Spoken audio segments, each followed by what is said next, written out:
are mandated to grow the exports of our products in the foreign markets and to organize our society in terms of production through cooperatives so that we can have a better bargain, but also increase production and productivity.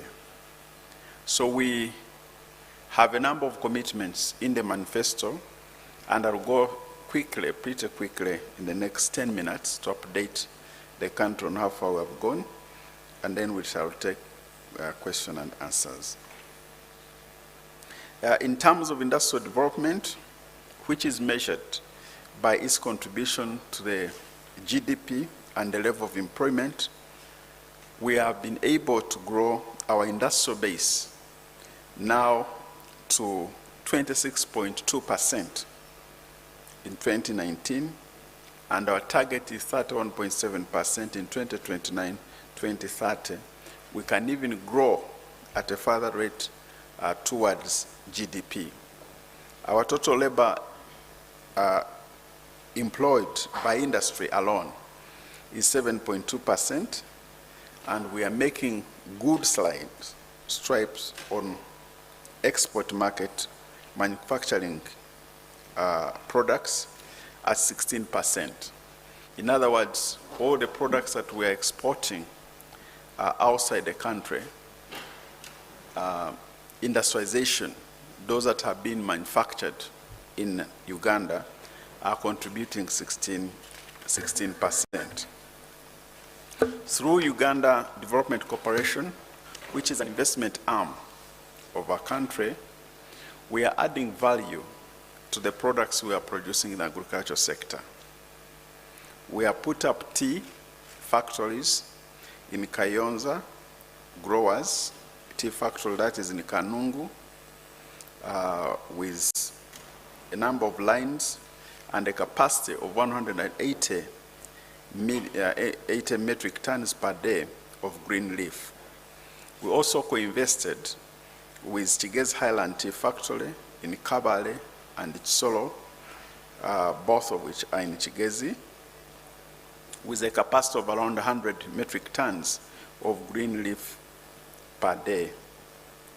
We have invested in Mbale Growers Tea Factory in Kabalole, and we have installed capacity of 2 CTC lines with a total input capacity of 120 metric tons per day of green tea. We have shares in Mpanga Growers Tea Factory, again in Kabalole, with a capacity of 120 metric tons per day of green leaf.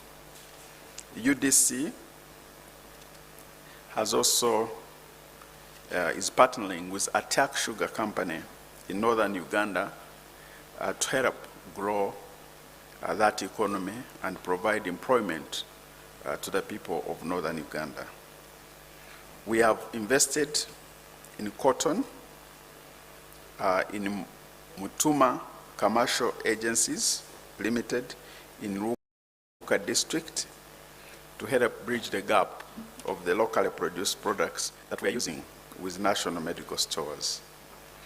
We are now processing cassava, a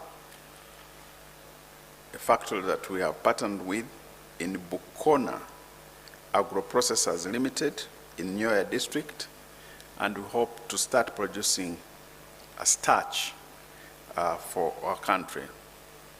All this is in the context of our strategy of import substitution and export promotion.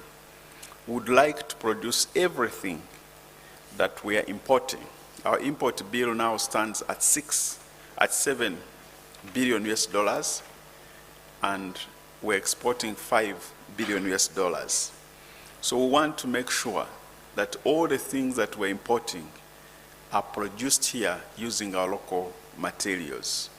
And at the end of the session, or in subsequent session, we can give you a list of the items beginning with 1986 that we have now removed on the import bill that are being produced here locally using our raw materials and also a few limited raw materials from out.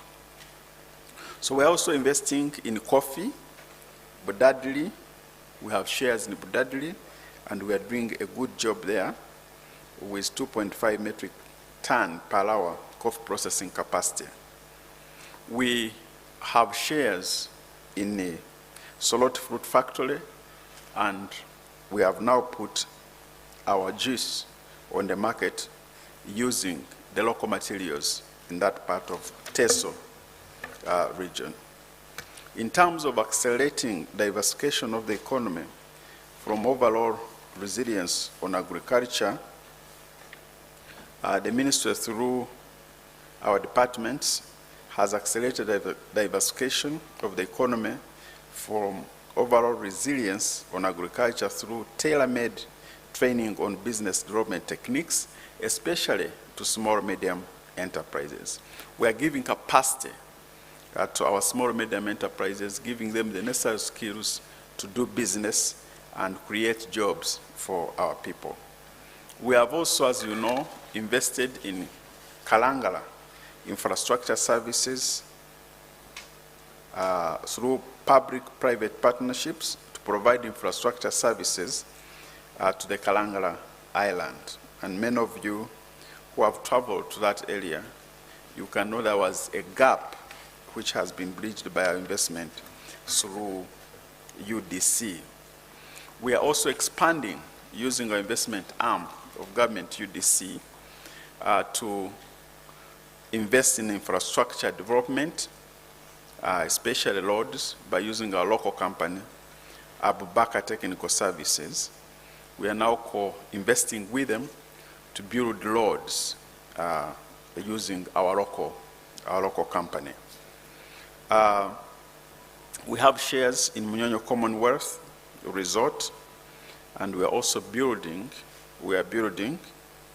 a conference center that will host a non-allied movement which is coming in a few months from now. This will be a conference of around 150 countries that will gather here in Uganda to discuss issues regarding non-aligned movement. We are shareholders in Nairo Hotel International, which has now an investment in Serena Hotel.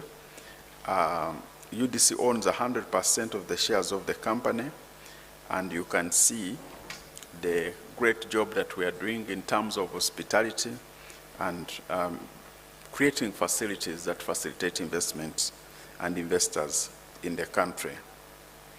We hope to build factories in Yumbe Fruits Factory, Ruwero Fruits Factory, Nyoya Fruits Factory, Zombo Tea Factory, and in the health sector, we're exploring possibilities of investing in the health sector by setting up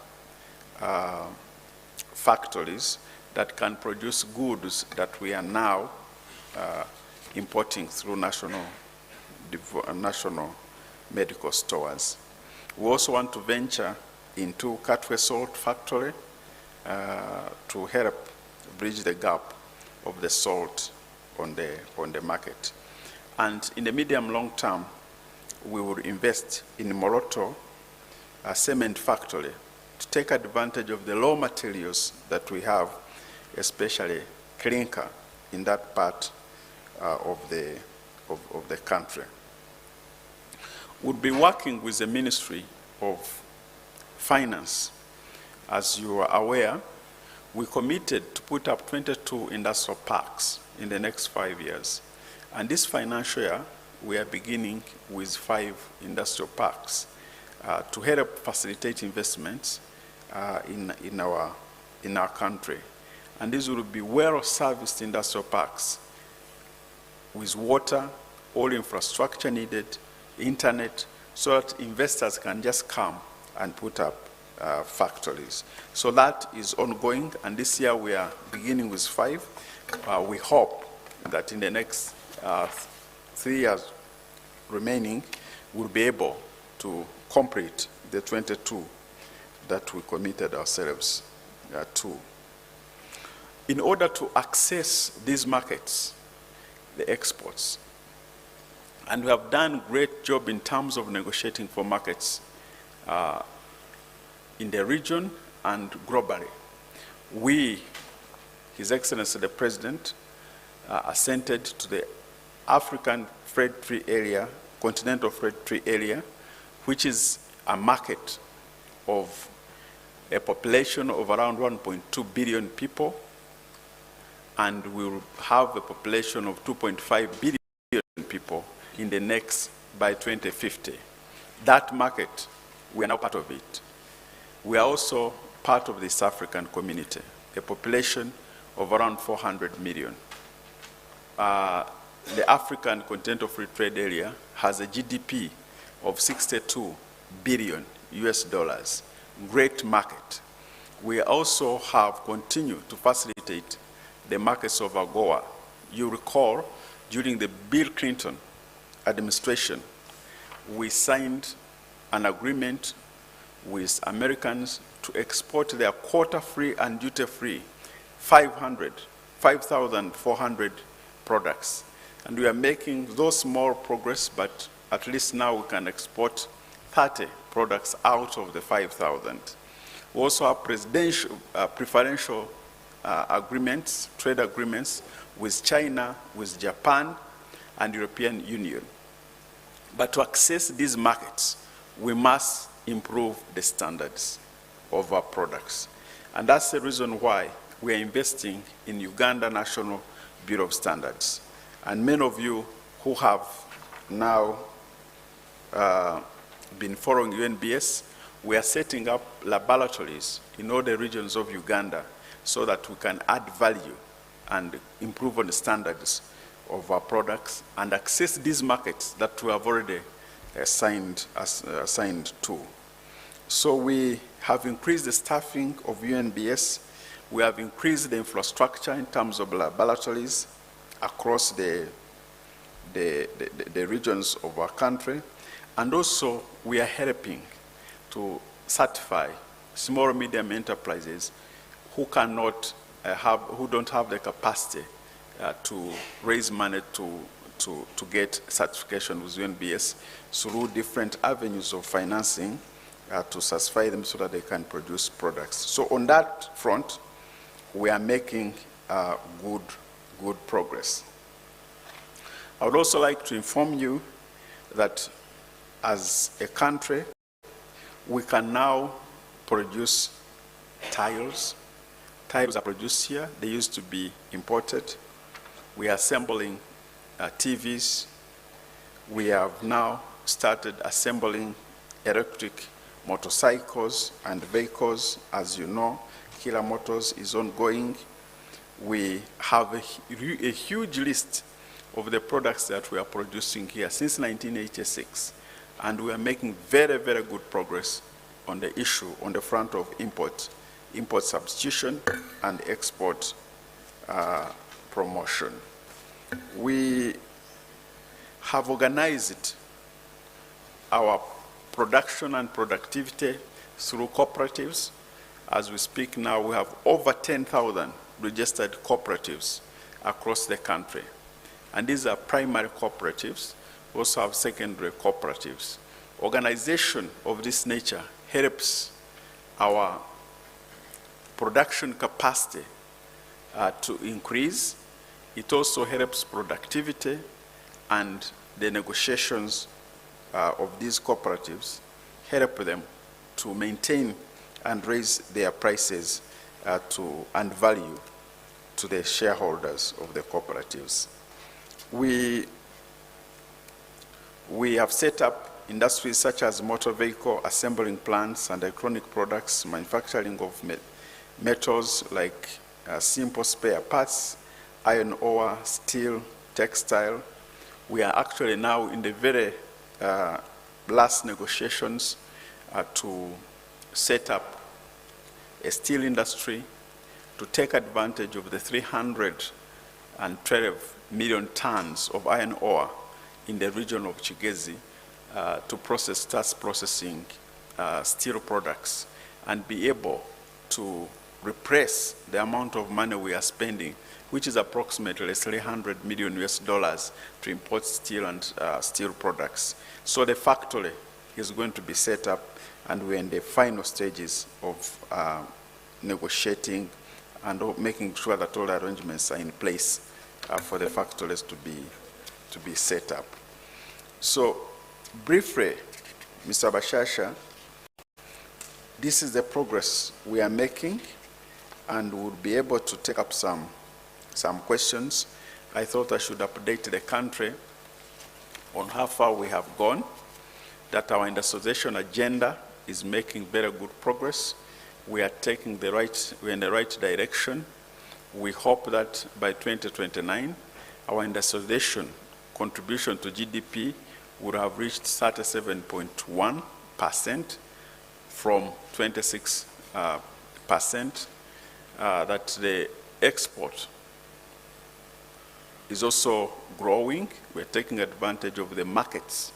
First of all, we have to first organize the markets and have access to these markets. Then organize our community to make sure that we access these markets. So the sector is doing very well, is making good progress to the growth of our economy. If it hadn't been the effects of COVID, I think we would have really made a very, very, even much bigger contribution towards our GDP, creating wealth and creating employment. So this is a summary of the brief of our contribution towards the implementation of the Nrm Manifesto. I thank you.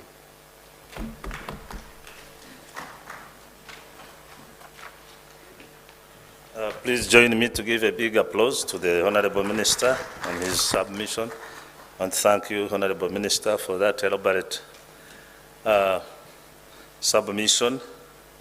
And I will now be opening the session to the public for further observations from your submission. However, I have a few observations to make as the unit responsible for tracking.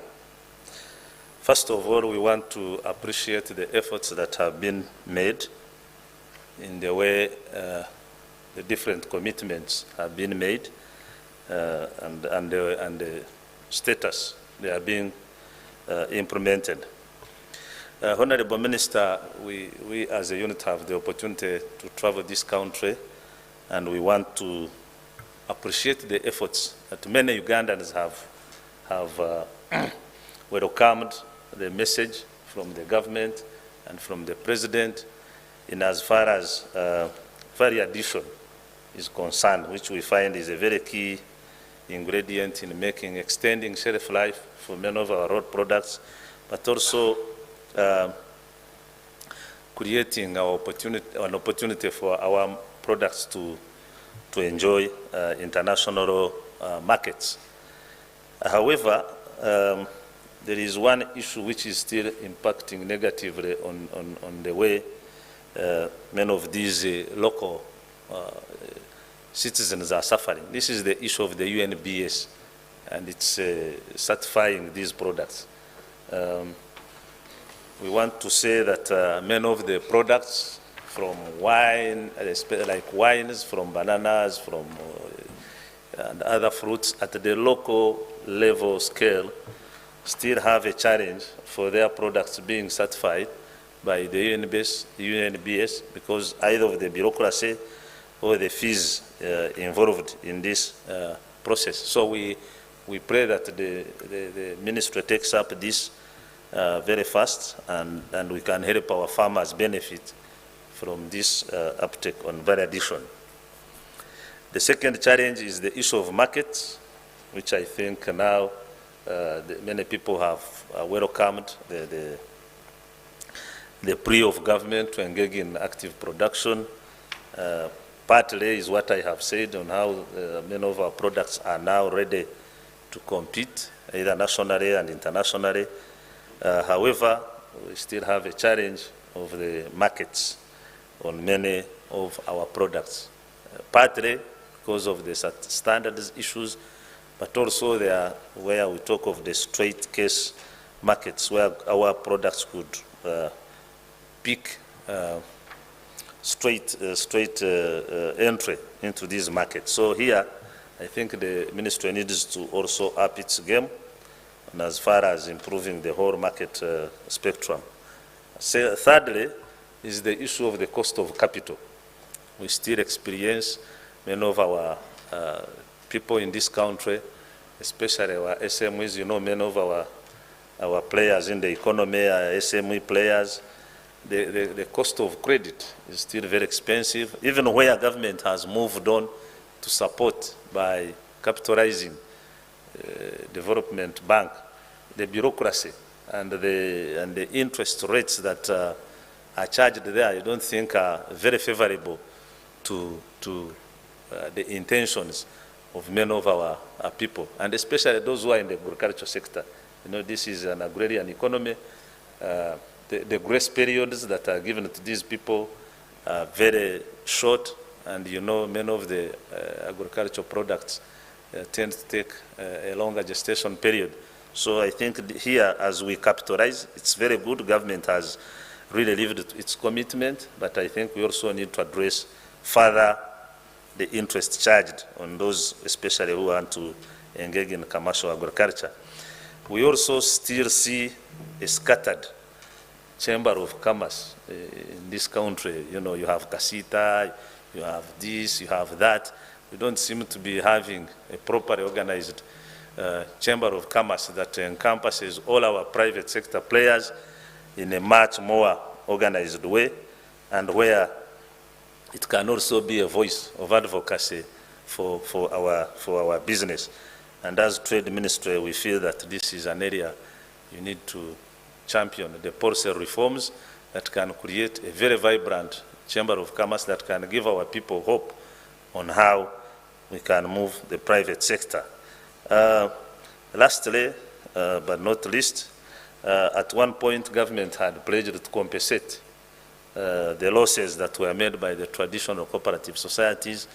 We don't know how far the ministry has gone on this commitment, and many of these the traditional cooperative societies would be the champions of the cooperative movement in the areas. And then, as we talk about cooperative movement, maybe these would be the institutional memory to help in benchmarking and on the cooperative movement.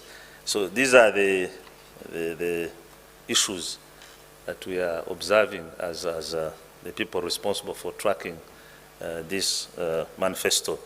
Lastly, this is rather administrative. Honorable Minister, we seem to have a coordination challenge with your ministry, especially when it comes to technical issues. The reports don't come through in time, and I thought you would take note of this, because this is very, very important. We need to have a very close working relationship like we do with other MDAs. Minister of Trade, we don't seem to be on the same page with them. So we thought this, I thought the PS would be here to take note of this message. Seriously, we tasked each ministry to appoint a manifesto focal person, especially from the planning unit, for purposes of liaising with us when it comes for follow-up and updates on these manifesto units. But the Minister of Trade seems to be having issues with the planning structure. I wish you could take it up seriously, and then we can be in business as fast as possible.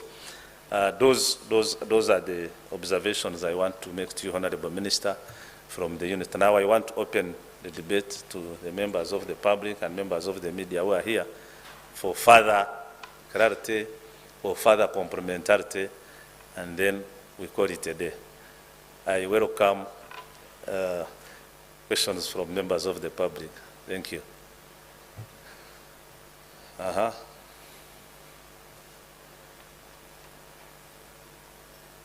Are we done with the ministry?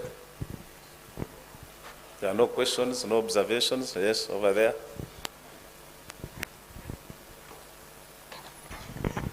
Thank you. My name is Aloysius Kasoma. I work with the New Vision. Thank you, Minister, for the presentation. I just wanted to understand a few things. Firstly, you mentioned about the factory, which is in the final stages. This figure of $300 million, I wanted to connect it well with this factory. What exactly in detail when it comes to this investment? Second, I just want to understand our balance of payment, according to what you've read us, is a difference of around $2 billion.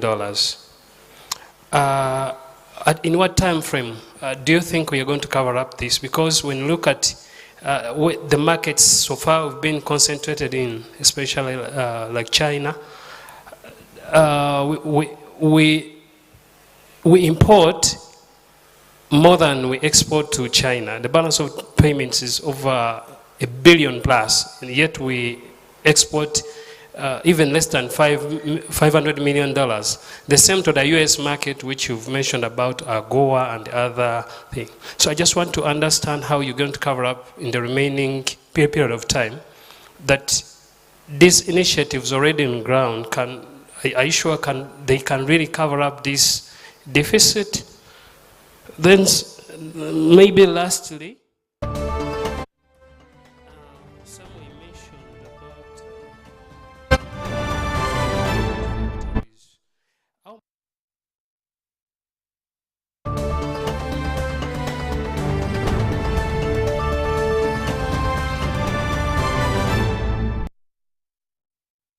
you're going to execute this? You mentioned about the one in Yumbe, Moroto, among other places. How many jobs are these factories going to create in terms when you consider the value addition involved? Maybe lastly, there is a lot of innovations, the area of ICT. We've seen innovations across. People are very active on social media and the internet in general. Which is taxing that area, and there's not been in supporting these innovations to come in place, especially in terms of giving incentives or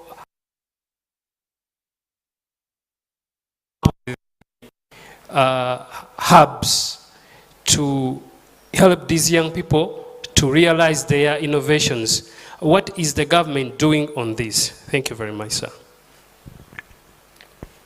Thank you. And for the last question, I will also propose that you wait when the Minister of ICT and National Guidance is here, because they also have a part they play in that area of innovations. And the Minister of Science, they will all be here. So we shall get the part of what the Minister may respond, but I would wish that the same issue is brought to the areas who are also exercising that mandate in their areas.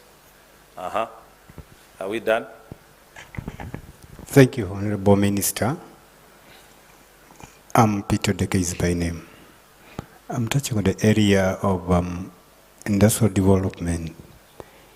Some infrastructure, like when we talk about cotton, take for example cotton, there are already some infrastructures which were there by then, but the cotton growth was discouraged from those areas which grow cotton. What is government planning to encourage people grow cotton so that that industry is raised, it is grown, and comes back to life? The second one is household income. We talked about industrializing the country, Uganda, but when you look a little as household incomes of Ugandans, it is really so poor in some places, some regions or villages. What is the country, what is the government and the leadership helping or planning for these household incomes to boost up the incomes of these people or Ugandans? Those are mine. Thank you so much, Honorable Minister. I think we are done. Lastly, over there.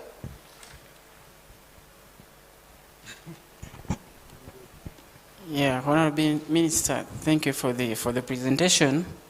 My issue is on AGOA. The issue of Goa you talked about, we were given a chance of exporting over 5,000 products, and we only export 30 products.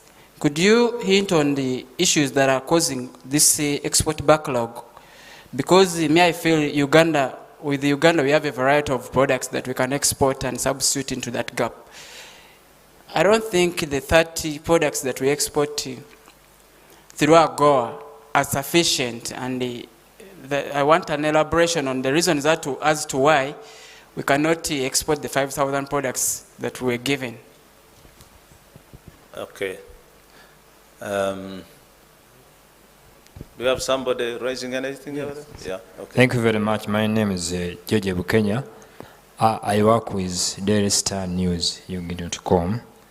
My question is on cooperatives. The minister did not talk about the challenges they are facing since they are returned, because they are phased out now, they are returning. What are the challenges that are facing them because they are not operating well?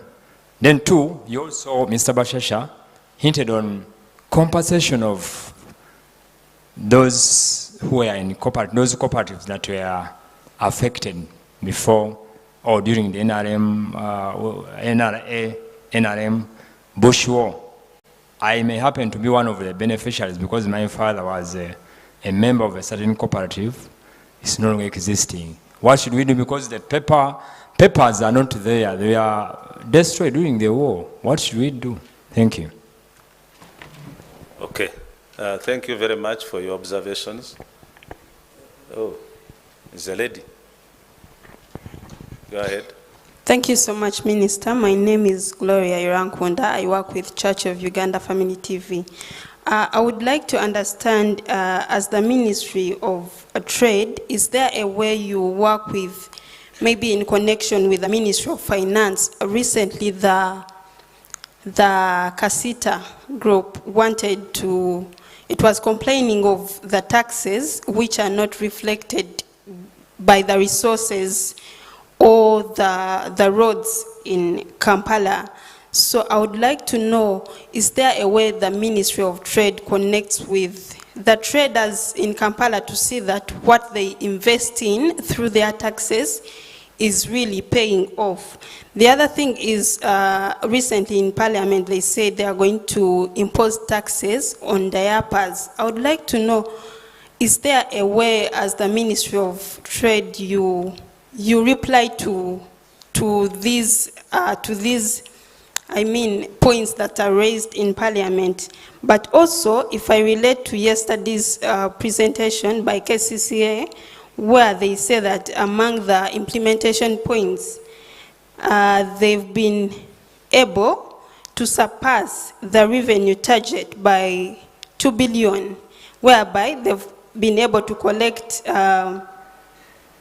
79 billion in the last 9 months. I wanted to think that maybe they are getting a lot of taxes. I don't know what you would say about that.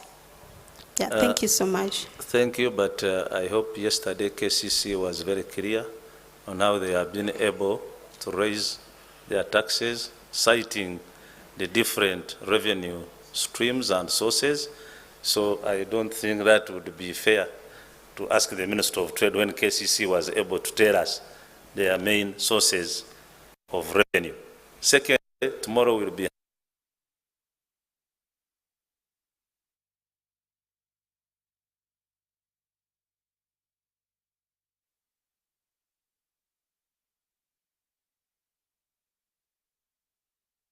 but I believe we need to address some of these mandates with the areas that are specifically.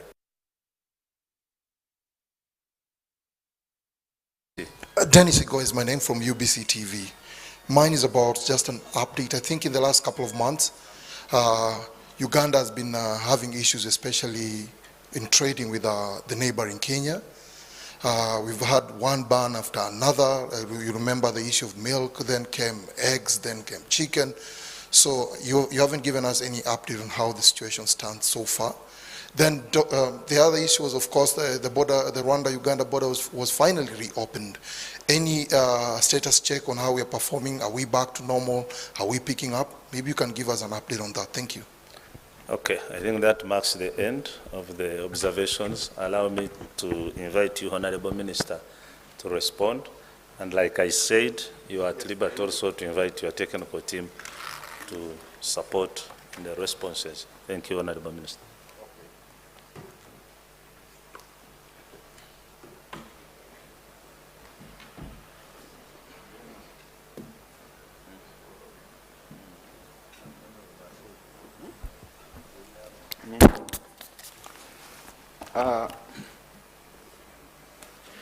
Thank you so much, friends, for asking these questions. I will begin with the observation made by Mr. Bashasha, and I want to restrict myself on the issue of cost of capital. Cost of capital is very important for our manufacturing sector. It's very important for the growth of the economy, because cost of capital, in addition to other costs of doing business like transport, decision making, which includes corruption, also affects business. So what is government doing to decrease the cost of capital? You recall that we liberalized the economy and brought in commercial banks. And these commercial banks are working under a liberal policy where the forces of demand and supply determine the eventual price of money in the market. And we have seen that using commercial banks is actually very, very difficult to do business. To do business, make a profit, and they pay interest, and then continue moving. So government is trying to help our business community by setting up Uganda Development, by capitalizing Uganda Development Bank. A few years ago, I think 2 years ago, we capitalized UDB by putting in 483 billion so that our business community can access this money at a cheaper price of not more than 12%. Compared 24% of commercial banks, we think the 12% can provide some relief. We have also at cabinet level passed a loan, in brief, it's called Invite, which will also help the manufacturing sector to access at a very subsidized interest rate. For those who are small, medium enterprises, we put up microfinance support center to offer some help for the small, medium enterprises. We have even gone ahead to invest in a Myoga, where you get money not more than 6%. And of course, recently, the parish development model. As we speak, quite a number of parishes have already started receiving resources to help that, at that level, the value addition and also production at the parish. So there are quite a number of programs government put in place to be able to help Ugandans access cheap capital. Of course, it's not enough, but we think slowly by slowly, if we grow these funds, UDB, PDM, Microfinance Support Center, Emyoga, Agricultural Facility Trade Credit, those will already provide some relief to this. Bashasha, we're organizing the Chamber of Commerce, and we're in a very high, in a very advanced stages of coming up with an instrument to bring everybody under this Chamber of Commerce, the Uganda chapter. So we hope that will help organize that and in support of the private sector. We have good news for the cooperatives and the cooperative movement of this country. One, Cabinet requested us as a sector to write a paper which we have finalized in coming up on the mechanism to form a cooperative bank. So we are forming a cooperative bank where all these cooperatives will be shareholders, government will put in some money so that they can help, again, the cooperatives to access resources to build their cooperatives and increase on production and productivity. The compensations of the cooperative bank, or rather of cooperatives, those who are affected by war, the bill now stands at 145 billion. Each year we've been receiving around 10 billion.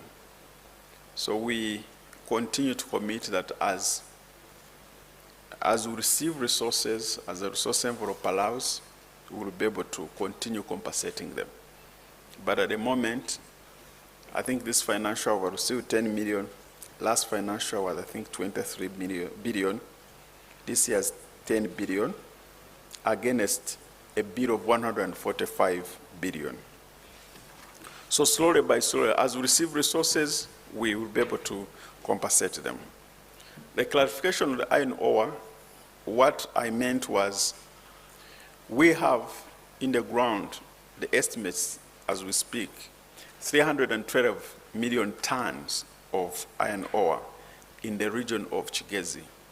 And we are working with investors to set up a factory there to process steel products that we are using at the country and actually stop the hemorrhage of resources that we use to import steel products in the country of approximately 600 million US dollars for the East African region.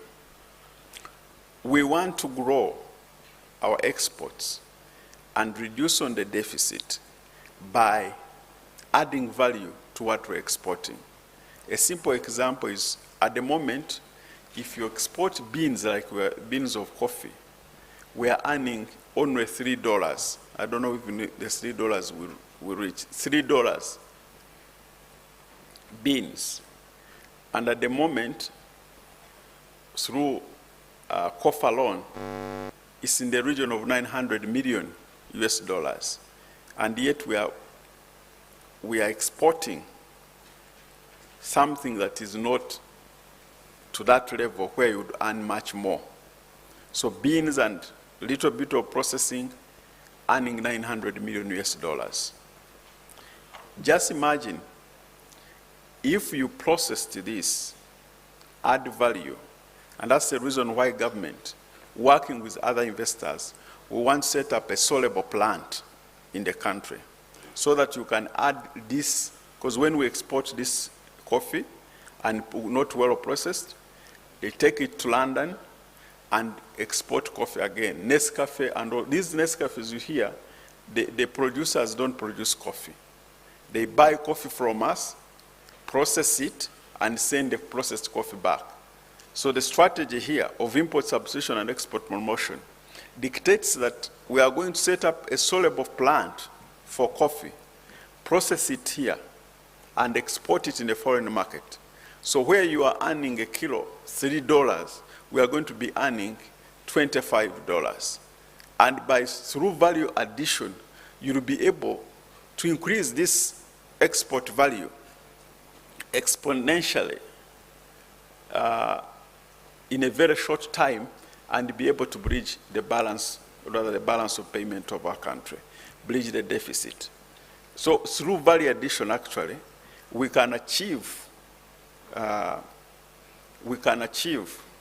this issue of the deficit, closing the deficit, the balance of payment deficit, in a very, very, very short time. And that's the strategy we have.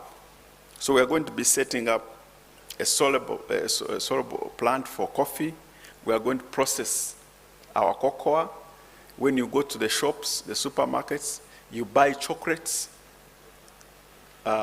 produced in France, but they import beans of cocoa and process them in France and export chocolate. So we want to reverse that order. Instead, we want to set up factories here, process and produce chocolates and sell them in the foreign market and be able to earn much more money than just selling the raw materials.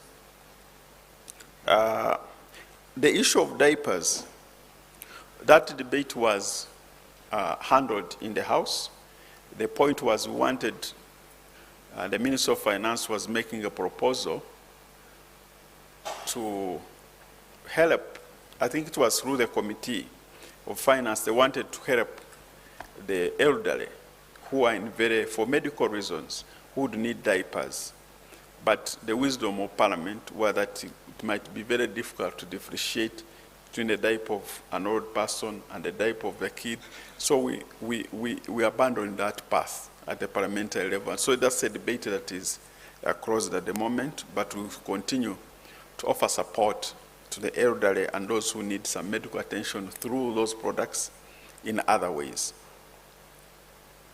The Commissioner for Industry will be able to make a mention on the kind of jobs that we are going to create through all these factories that we are setting up. So Dennis, you'll be able to do that. Somebody talked about innovations in relation to political will. We not only have the political will, but we are even walking the talk, because we have put up an innovation fund under ICT, as the Minister of ICT will be letting you.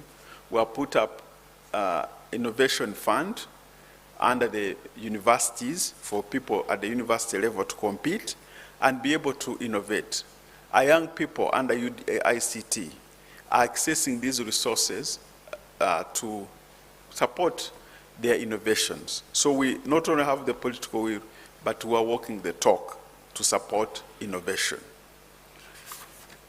We are going to revamp the cotton infrastructure through UDC, especially in areas of Lira and those other places where infrastructure was there to process cotton, but because of what happened, the infrastructure was a little bit destroyed or abandoned. So we are revamping that. We still believe that we can make money through textiles. If you, even the mention of this room alone, how many people are getting or are putting on clothing from our own factories here in Uganda? Very few. We want clothes Ugandans. We want Ugandans to buy clothing made in Uganda. And they are very good, by the way. You have seen the shirt of the president. Very good clothing that we can get from here. AGOA, the challenge has been, one, Ugandans and business people in Uganda have not been aware of what is happening in this market. And through the AGOA Secretariat, which is headed by Madam Susan Muhwezi, we are increasing awareness so that people can know what are these products that the Americans agreed to, that we can export duty-free and quota-free. What are the standards required? What are the volumes required? All this information is being given to different stakeholders to be aware of this market. It's a great market. We have been with it for some time, but we are not making good progress. And we have now changed the gear to be able to benefit from this. The second point, challenge, is about production, the quantity of the things that we want. You know, the American market is a huge market, and they spend a lot. They are big spenders. So it's a huge market that we could take advantage of. But you find we don't have the quantities required to support this market.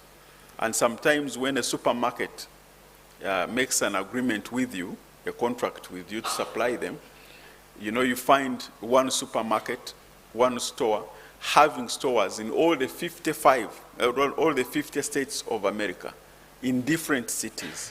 So they want to be sure that you are able to supply enough quantities for their clients for the next 10 years or more.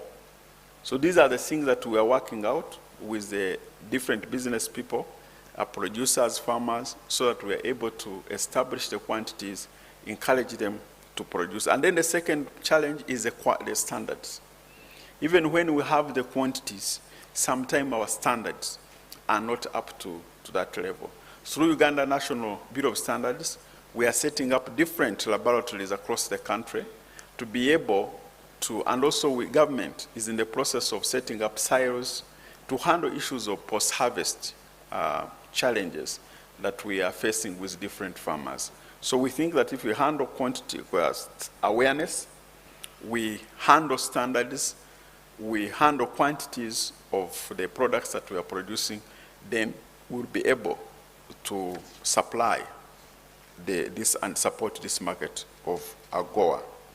I mentioned about the cooperatives. I will not repeat it again. The issue of our relationship with different stakeholders, we work together as government, as a team, as one family, to support one another, because at the end of the day, we are all in the cause of improving the welfare of our people.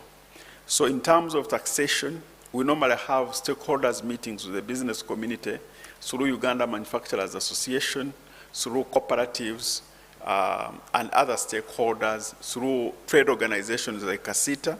We normally hold meetings with them, discuss issues with taxation, and then bring them together in government so that by the time any tax measure is being introduced, at least we have had engagements with our stakeholders. They might not agree with the tax measures we are proposing as government, but at least they will have had an input in what we are proposing. The last question was on trade with our partners. Our relationship with our sister countries of East African community is very, very well, and we support the cause of the East African community. President Nrm Manifesto is a very strong supporter of the East African community, and we do whatever it takes to make sure that the East African community is kept strong and continues to grow. We are not about to default on any commitments we have made at the East African community. Even if other countries default on our commitments, we cannot react by also defaulting. Instead, we have mechanisms like the Council of Ministers, Heads of State Summit to address these issues. So if there is a problem with Kenya, a trade problem with Kenya, a trade problem with DRC and other countries, our approach is don't react. If they default on any of the protocols, we don't react by also defaulting on the commitments. For example, recently, they allowed to import duty-free rice in their countries, Kenya and Tanzania, and we had a similar proposal to cabinet, which was defeated. As government, we said no. Instead, we would talk to them to say no. We agreed as East African community to move in this direction. So let's continue, let's stick to it. Instead of saying each country should be reacting. If Kenya says this or does this, then you also react in the same manner, then you will hurt eventually the community, which is a strong market for us, because we're in the community for two strategic reasons. One, prosperity of our people, security of our community, and we should be an example in that perspective. So this is our approach to issues of the East African community. Once we agree through debates, meetings with Council of Ministers, technical level, then Heads of State Summit, once there is an agreement, then we stick to that. If there is any default by the end of the countries, then we bring those countries on table to discuss and persuade them to keep on the track of the community. That is our approach. We have, I promised you that we will give you through Bashasha, maybe we will have to saturate this. We have compiled a list of all the products now we are producing as a country since 1986. And it's amazing, you can see it's a huge booklet. All these things now are being produced in our country. And all these things were being imported in our country. So this list that includes stylos, that includes, I don't know, I can see our elders here, but there are times even when the soft drinks were not produced here, we now produce. Even water was not produced here. The water we are taking today was not produced here. Everything now is being produced, and we are making very good progress. And we are going to publish, through you, our estimate, media, we will be publishing this list so that Ugandans can see the progress we are making in terms of industrialization of our country and in support of our import and export promotion strategy. Dennis, I don't know whether you have some comment on the jobs. And there is a microphone over there.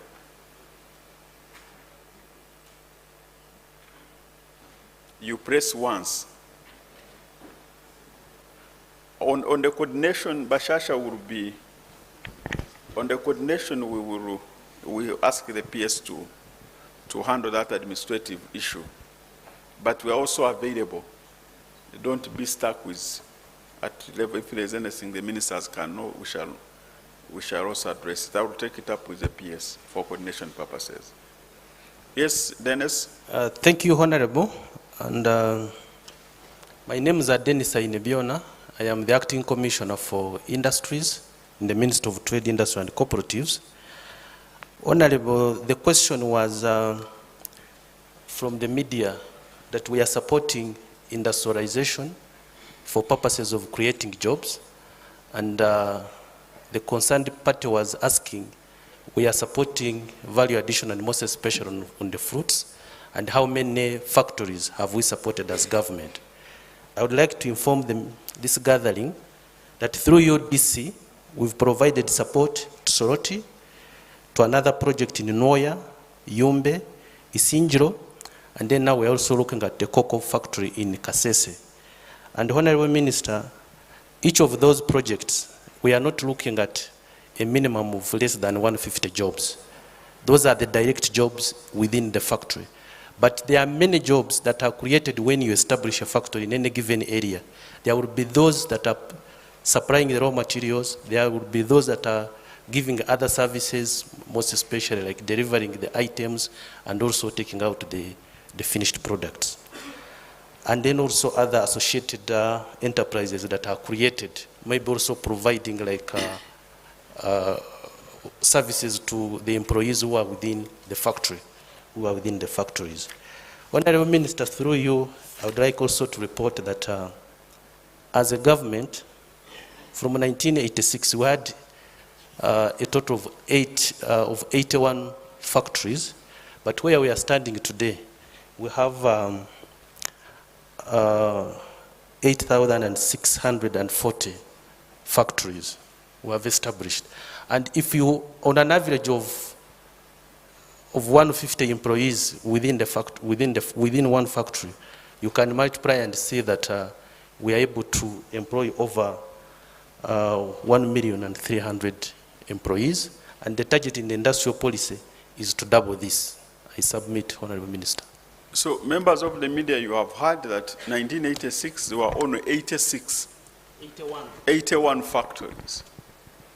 Now we have 640 factories. From 81 factories to 8,640. That is even when we have not done these industrial parks properly. So with the coming in of industrial parks, well-facilitated industrial parks, even the factories will grow higher. And as the factories grow higher, the number of factories grow higher, also the jobs will grow at the same rate. So over 1 million Ugandans are being employed directly, are being employed in the factories. And if you add secondary, indirect employment, I mean, if I'm supplying raw materials to the factory, I'm employing 3 or 4 pipe people. If you add those ones, we'll be talking about close to 3 million Ugandans being employed in these factories. Lastly, he made an observation about coordination and being on the same page with the NRM Secretariat. I was reminded by what the Right Honorable Kajula was the first Deputy Prime Minister. When the meeting, one of our friends said, you know, Prime Minister, I think now we are on the same page. Then the Prime Minister said, page number what? So, Bashash, I don't know which page you want us to be on. We will be looking for you to find out what page number. Then we can be with you on that page. Thank you so much.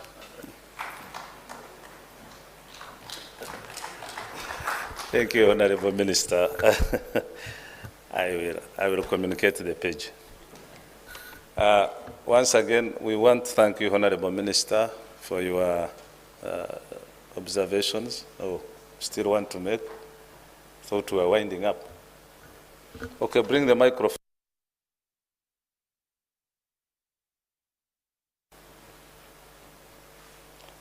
Where were you during question time? You had a nap?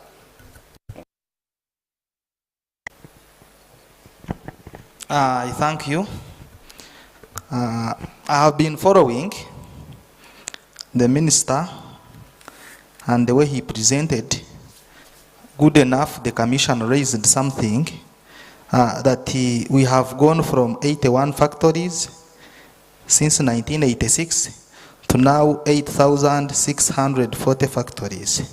But when we go to the communities, those factories have been there, but our people continue to be very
UBC is the national public broadcaster. We educate, inform, entertain, and inspire our audiences.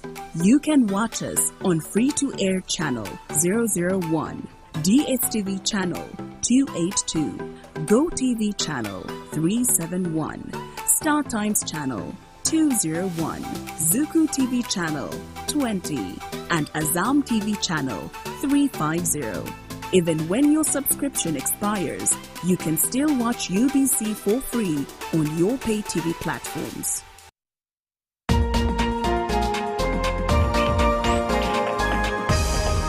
This week on UBC.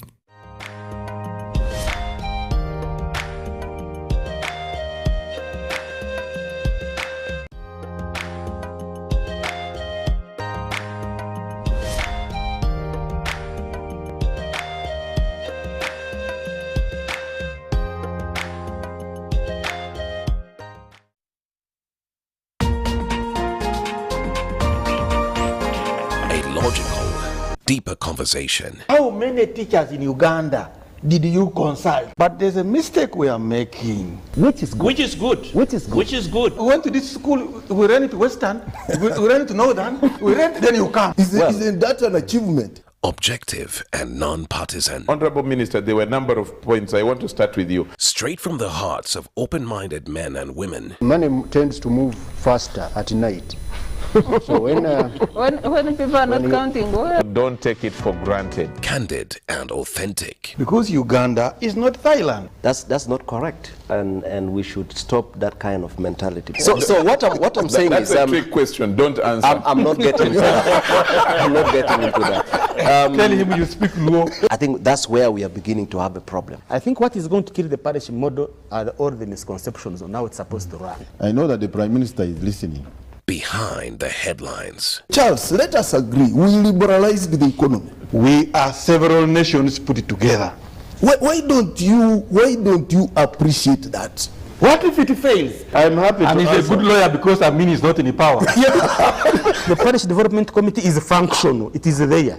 That there is a parish chief that the beneficiary is doing. So we look at expenditure.